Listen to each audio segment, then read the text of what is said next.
bloque de Con Ideas Propias aquí por CN23. Estamos cerrando la semana, como lo hacemos habitualmente. Estiramos la charla política y ponemos en juego nuestras propias ideas, por supuesto. Hay un doble estándar para la valoración de la corrupción entre privados y cuando involucra algún ente estatal, de acuerdo también a las coyunturas políticas, por supuesto, y me parece que ahí los medios de comunicación en estos últimos años han jugado un rol muy claro. Lo digo puntualmente por dos casos que ahora vamos a analizar. Uno tiene que ver con el HSBC, de hecho vamos a hablar sobre la actividad de la Comisión Bicameral, pero también de la FIFA y un par de episodios que los vinculan. Pero insisto con la primera pregunta. Sí, a ver, el tema de los públicos y los privados es tal cual lo decís vos, pero a veces juega de maneras caprichosas. Por ejemplo, me viene a la memoria IBM Banco Nación. Sí. Entonces acá lo público era el Banco Nación y todo el mundo estaba horrorizado, con razón, de las coimas que habían recibido funcionarios del Banco Nación.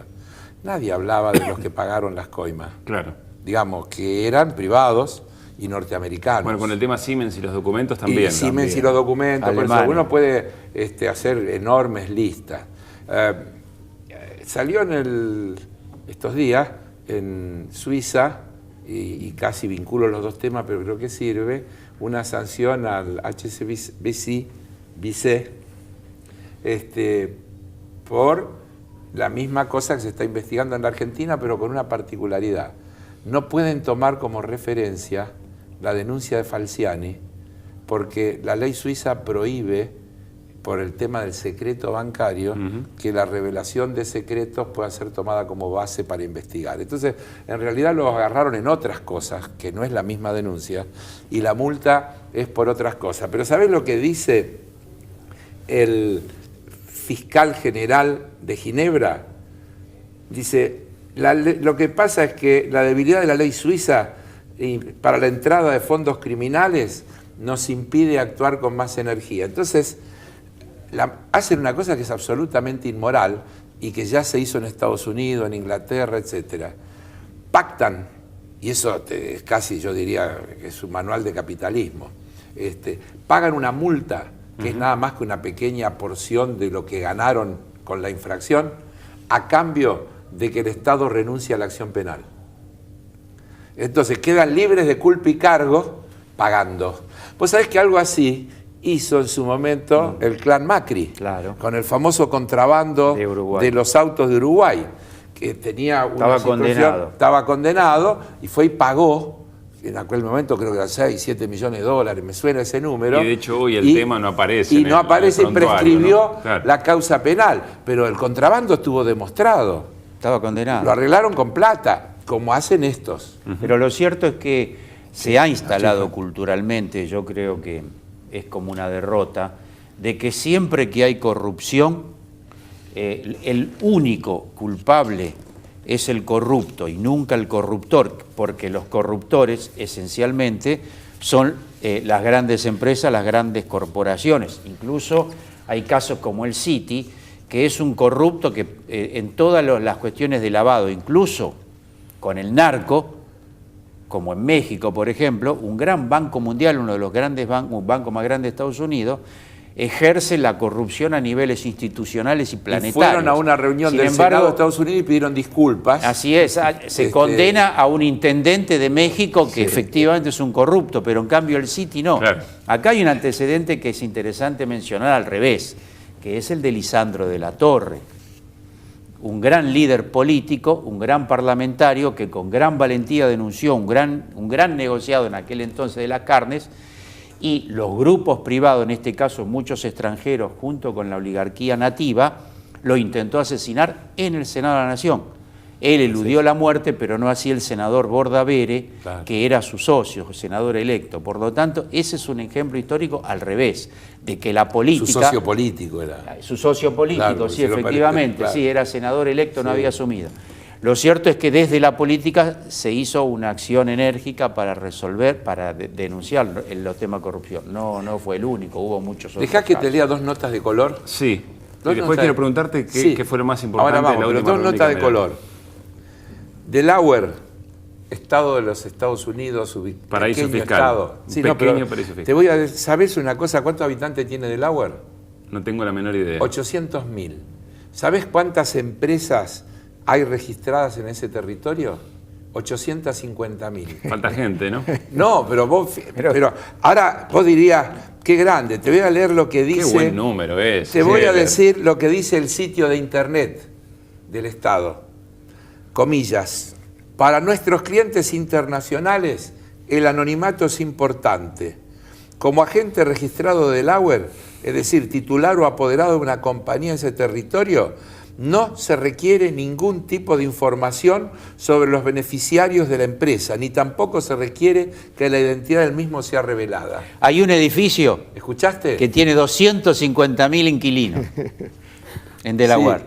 Sí. En un solo domicilio. En un solo domicilio. ¿Querés completarlo? Te leo De la otra. democracia. El gobierno de Barack Obama decidió actuar contra la ilusión impositiva de grandes corporaciones, para lo que tomará medidas para limitar las inversiones, entre comillas, que permiten a estas comprar pequeñas compañías en el exterior para trasladar sus sedes y dejar de tributar en los Estados Unidos. Sí, una nota a colores. Claro, en una época lo Qué lindo, tenían- ¿no? Una nota Sí, sí. negra.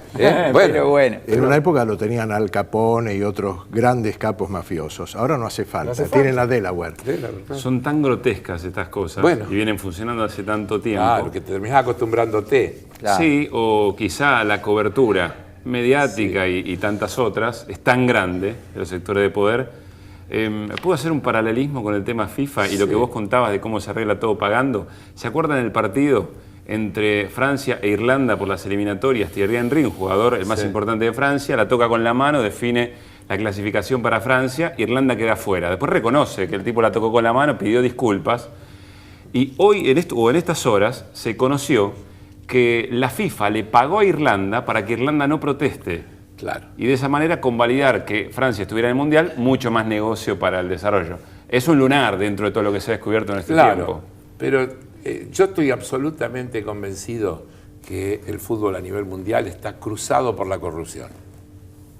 Pero no me voy a comer el cuento de que Estados Unidos es el purificador del fútbol mundial. Primera cuestión, hay que decirla con todas las letras, la extraterritorialidad es un avasallamiento a el sentido de los Estados-nación. ¿Qué significa eso y cómo se pone en Significa práctica? que Estados Unidos tiene una ley que se llama la ley Rico, una ley, sancionó su parlamento, que dice que los Estados Unidos tienen derecho, cuando entiende que sus intereses así lo ameritan, a actuar fuera de sus fronteras. Entonces, ¿dónde se legitima ese derecho? Ese es el imperio. Cuando uno dice el imperio, ¿qué quiere decir el imperio? Que tengo capacidad de imponer una ley interna que me permite, como esto ahora que la ley patriótica las escucha. Estados Unidos decide que tiene derecho a escuchar al mundo entero, espiar al mundo entero, para ver si no hay algo que ponga en peligro la seguridad nacional. Entonces, primera cosa que no se puede aceptar. La segunda,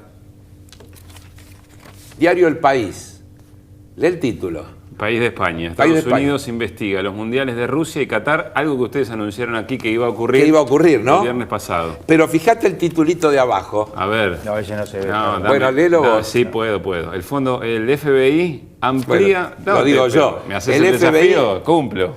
El FBI amplía la investigación y estrecha el cerco sobre Blatter.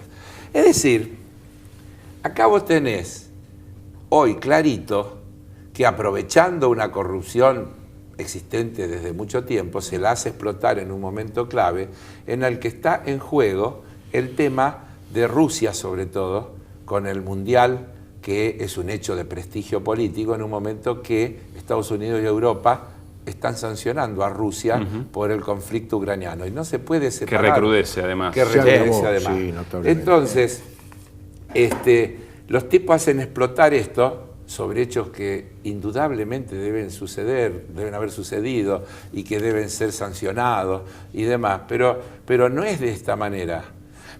Si vos querés hacer un fútbol transparente, lo primero que habría que prohibir que un jeque sea dueño de 3 clubes, o que un magnate, entre comillas, ruso, lo llaman magnate para no decir chorro, porque son chorros rusos, sean dueños de 3, 4 clubes, de esos de las grandes ligas, de los principales clubes del mundo, y que compren por 90 millones, 100 millones, 80 millones, total. Bueno, sería interesante el desafío de mañana, un partido tan importante, poder disfrutar del juego, pero al mismo tiempo ser un poco más consciente No, de es todo que yo lo esto. digo, ojo, si triunfa lo que está en juego, una de las cosas que la UEFA quiere llevar adelante y que abortó hasta ahora por los votos de los países del tercer mundo, es que las selecciones nacionales puedan disponer menos de los jugadores, porque ellos dicen que la plata la pusieron ellos, entonces quieren espaciar los mundiales, quieren achicar las eliminatorias, quieren que en general, para decirlo de una manera simple, las naciones tengan menos días por año para disponer de los jugadores de su nacionalidad para integrar las selecciones nacionales. Así que lo de mañana, que va a ser, yo lo voy a ver, me voy a juntar con mis amigos, va a ser una fiesta, qué sé yo cuánto, pero va a terminar siendo el fútbol. Es como la NBA. Termina... Me parece ser el básquet. Claro, las corporaciones capitalistas futbolistas no toleran ni a esta FIFA. Claro. Ni a esta FIFA. Claro. Es un obstáculo esta FIFA, de Está corruptos, bien. Claro. pero es un gobierno que en definitiva representa distintos continentes y entonces ahí tienen un condicionante al libre juego del capital futbolístico. Cerramos el tema y sí, nos vamos a dedicar... Somos ya con distintos, ¿no? ¿Cómo? Somos distintos. Digo. Somos distintos. Somos raros.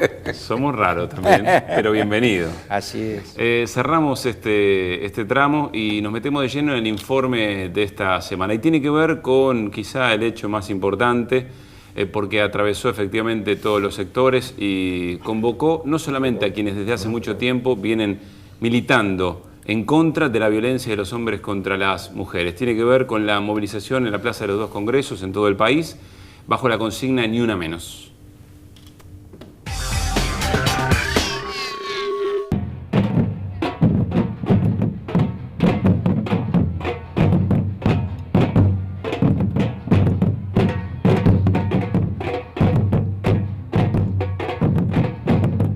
El origen de la violencia es el machismo, y el machismo es una construcción social y cultural de la que participamos hombres y mujeres. Nosotras en esta plaza lo que tratamos de hacer fue apelar sobre todo a las mujeres que están siendo víctimas de la violencia y una especie de contención de red multitudinaria para decirles que pueden denunciar, que no están solas. Esto es algo que te supera. Nosotros participamos en municipios, participamos en universidades, en colegios secundarios, primarios, pero claro, 400, 300, 200.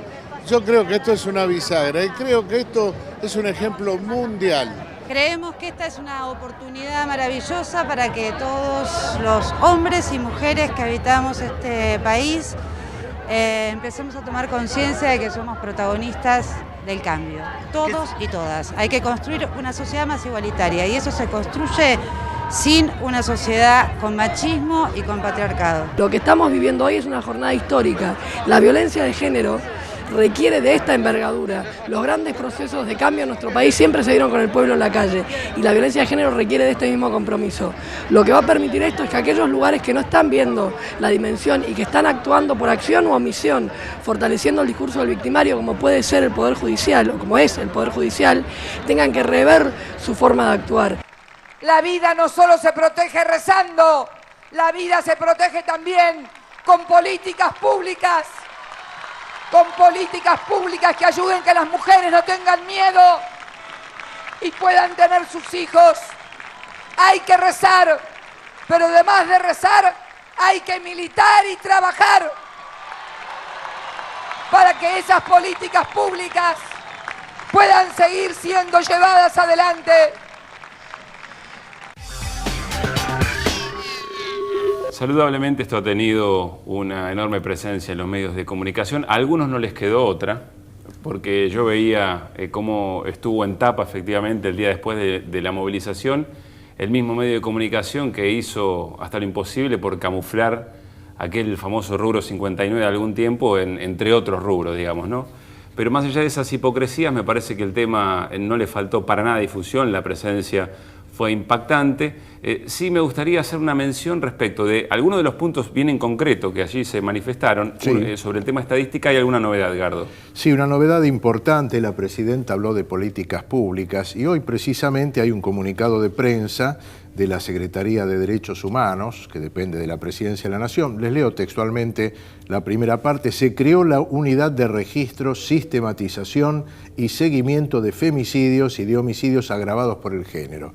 Y entonces la norma dispone que la Secretaría de Derechos Humanos de la Nación informa entonces que quedó conformada esta unidad y mediante el registro, la sistematización y seguimiento de información de estos casos se contribuirá al desarrollo de políticas públicas precisas en materia de prevención de violaciones a los derechos humanos específicos de las mujeres en general y de los femicidios. Creo estadísticas que oficiales, digamos. Exactamente, una medida realmente oportuna, muy importante y que responde, por un lado, a esa demanda de la sociedad, en ese acto hipertransversal, como le dije a un amigo en la plaza, y a lo que dice la presidenta en materia de políticas públicas. Después hay que lograr que esas políticas públicas se puedan aplicar. Hoy en una reunión de trabajo que hacíamos alrededor de las propuestas para la Ciudad de Buenos Aires con el candidato Recalde, hablábamos del tema de los talleres ilegales que funcionan en la ciudad. Son ilegales porque hay leyes que lo prohíben. Ahora, hacen falta luego estructura, porque no es solo tener la legalidad.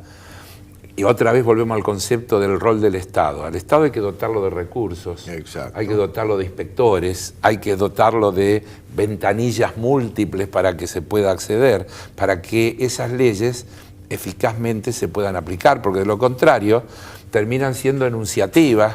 Vos tenés, ¿cuántas leyes hemos aprobado en el Parlamento referente al trabajo irregular, a la informalidad laboral, al trabajo esclavo, trabajadores domiciliarias rurales, etcétera? ¿Cuántas leyes hemos aprobado respecto a la ley de trata, la ley de identidad de género? Estamos llenos de leyes y bienvenidas todas, pero quiero decir, después vos necesitás recursos, estructura, y otra vez volvés a la discusión. Para que haya esos recursos tenés que cobrar impuestos, tenés que recaudar. ¿Y quién tiene que pagar esos impuestos? Los que tienen capacidad contributiva. Y esa es la polémica. Siempre vas a ir a terminar al mismo lugar. Y te agrego dos cositas. Hace falta todo eso y voluntad política. Porque ustedes han visto en la calle, y sobre todo en el microcentro, los cartelitos que hacen oferta sexual con teléfonos celulares. Habría que indagar quiénes son los titulares de esos teléfonos celulares y meterlos presos. Y esperemos que esto... Además, si el jefe de gobierno... necesitas un Estado con recursos. Y claro, si el jefe de gobierno de la ciudad, si el jefe de gobierno dice que golpean la puerta de un taller clandestino y sale uno de los esclavos que trabajan y dicen que ahí se trabaja normalmente porque no quiere perder su trabajo, no hay voluntad política de terminar con eso y en todo caso crear cooperativas de trabajo. El jefe de gobierno dice que la culpa la tiene el gobierno nacional por la política inmigratoria y que se llena de paraguayo, boliviano, peruano y no sé qué más, y que esos son los que van a trabajar los talleres clandestinos. Un tanto cavernícola. Es un tanto cavernícola el señor. Hay una mención que hace la presidenta que creo que vale la pena registrarla, porque además del tema de ideas que ya charlamos antes, convocando a las ideas, ahora reitera su convocatoria a la militancia política. Eso dijo, hay que trabajar y hay que militar. E incluso lo hace contrastando con eso de que hay que rezar, pero hay que militar. Y ella lo puede decir porque todo el mundo sabe que es una persona creyente, de fe, por lo tanto nadie puede pensar que es un acto peyorativo. Muy por el contrario. Hay que rezar, pero de lo que se trata es de militar. O sea, creo que está planteando un concepto de calidad política, de protagonismo para la política del pueblo muy interesante, que también forma parte de las complejidades que hay que resolver, pero muy bueno que la presidenta lo mencione. ¿Saben cuánto nos queda de programa? 4 minutos. Bueno, y todavía tenemos la foto. Cierra, Carlos. Nosotros hemos presentado con el diputado Junio y otros diputados un proyecto de ley contra todas las formas de discriminación. Porque cuando un joven va a un boliche, una chica, y no la dejan entrar porque es gordita, Eso es un acto discriminatorio, para decirlo. Cuando en la cancha se cantan determinados cantitos, esos son actos racistas y discriminatorios. Entonces nosotros hemos presentado un proyecto muy detallado, que en realidad fue aprobado ya en la legislatura porteña, Sí. que una es iniciativa de la iniciativa de la diputada diputada María Racita, acompañada por el diputado Edgardo Forni, que nosotros lo queremos convertir ahora en una ley nacional, que apunta a sancionar todas las formas de discriminación imaginables. Creo que no nos olvidamos de nada ahí. No, no, está todo contemplado. Entonces, creo que ese es el aporte. Ahora, sobre eso hay que trabajar mucho, hay que hacer conciencia, hay que instalarlo realmente, porque tiene que dejar de ser una piolada hacer determinadas cosas, tiene que merecer censura de la sociedad. Para eso hay que trabajar mucho. También para eso hacen falta muchos recursos. Y es parte de la batalla cultural. Así es. A ver. Cumplimos con la foto de la semana en Dale. los últimos minutos del programa. La foto de la semana tiene que ver con el ministro de Economía, Axel Kicillof, y con el Fondo Monetario Internacional respecto del tema estadísticas. Y aquí la pregunta, bueno, ustedes saben que se estiró el tiempo en el cual el Estado Nacional tiene que cumplir con ciertos requisitos que se han acordado con el Fondo Monetario Internacional. Yo voy derecho al hueso, si me permiten. Mi pregunta es la siguiente: ¿se puede tener un acuerdo técnico que no condicione políticamente? Porque el ministro dijo, una cosa es lo político del Fondo Monetario, otra cosa es lo técnico. Sí se puede. ¿Eso es posible? Sí se puede, porque el Fondo Monetario es un organismo dotado de recursos técnicos importantes. Lo malo no es que tenga esos recursos o que ayude a construir un índice confiable. Lo malo es el carácter perverso de sus políticas. Kicillof, cuando habla, dice, cuando hace esta cosa de lo político y lo técnico, dice, cuando el Fondo Monetario estima el crecimiento de la Argentina, con el manual ortodoxo en mano, dice, a ver, ¿cumple con esto que pide el liberalismo ortodoxo? No. Ah, entonces le va a ir mal. Entonces, una cosa es la técnica y otra cosa es la política. Y además hay Pero que lo técnico recordar... hay una técnica neutral, hay una técnica... No hay una técnica. Sí, hay una técnica pero neutral. hay una técnica que siempre está relacionada con la política, pero nosotros, este país, yo creo que fundamentalmente a partir de la cancelación que hizo el presidente Néstor Kirchner de toda la deuda que teníamos con el Fondo Monetario Internacional, nosotros quedamos liberados. A partir de allí, de las condicionalidades y todas las políticas del fondo. Lo que hoy está sufriendo Europa. O sí, Europa países, y medio algunos mundo. países. Nosotros ya no. No solo porque le cancelamos y no nos condicionó, sino porque hubo una voluntad política a lo largo de estos 10 años de no dejarse someter a eso. Por lo tanto, el tema del índice, como explicaba Carlos, queda como un hecho esencialmente técnico para legitimar un problema que efectivamente nosotros teníamos, yo diría crítico, en debate, vulnerable, pero no altera lo sustancial de la autonomía y la independencia de nuestro país sobre el fondo, porque hay muchas otras conductas políticas determinantes. Falta un tema. El artículo 4º del Estatuto del Fondo dice que los países miembros deben aceptar una revisión anual y que el fondo emita juicio de valor. La Argentina le pagó y dijo no queremos más, no hubo más revisiones anuales. Y a pesar de todo, logra que los organismos técnicos le presten colaboración. Es un éxito de el coraje, la decisión y la autonomía con que Argentina ha encarado este complejo tema. El contexto político lo ha puesto la Argentina, o lo ha forzado la Argentina, Así dentro es. de lo cual hay ciertos temas técnicos. Así es. Así somos, nos quedamos con ganas, seguiríamos charlando y después la seguimos. Pero bueno, el programa por CN23 llega hasta aquí. Ojalá la hayan pasado igual de bien que nosotros. El próximo viernes a las 11 aquí estaremos con ideas propias. Que la pasen muy bien y muy buen fin de semana.